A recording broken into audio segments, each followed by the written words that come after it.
the Marcos administration senatorial candidates na manalo po sa eleksyon, binubudo lang daw po natin yung taong bayan.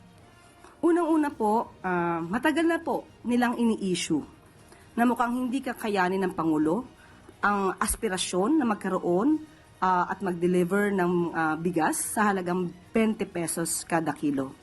Ngayon po, na unti-unting natutupad ang aspirasyon na ito ng Pangulo, bakit muli na naman silang nagsasalita, nagiging negatibo?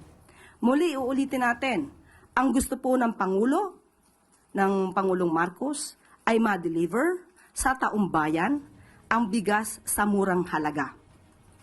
Noon pa po ito.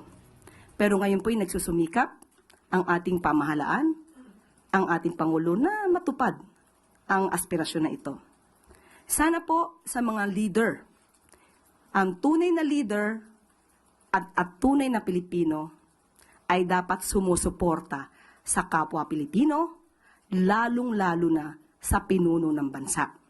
Huwag sanang pairalin ang crab mentality at huwag maging anay sa lipunan.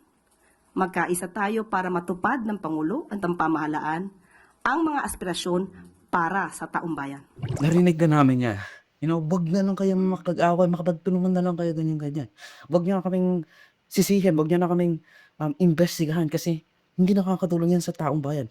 Nakakatulong yan sa taong bayan and the fact that you want to dismiss at kind of play off na maraming taong gustong magtanong kung ano ba talaga ang nangyayari or ano ba talaga ang dapat.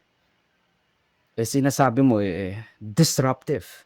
Katulad ng mga nagpaprotesta, mga union na nagsistrike, yung mga taong nagsasalita laban sa katiwalian ninyo. Again, napaka-suspicious ng rollout ni PBBM ng ganitong 20 pesos na bigas. Kahit na sabihin niya na 3 taon, yun na yung kanyang campaign promise. Bakit niya ilalabas yon sa Visayas kung saan mababa ang kanyang ratings at therefore, mababa rin ang ratings ng kanyang mga senatorial slate para sa midterm elections.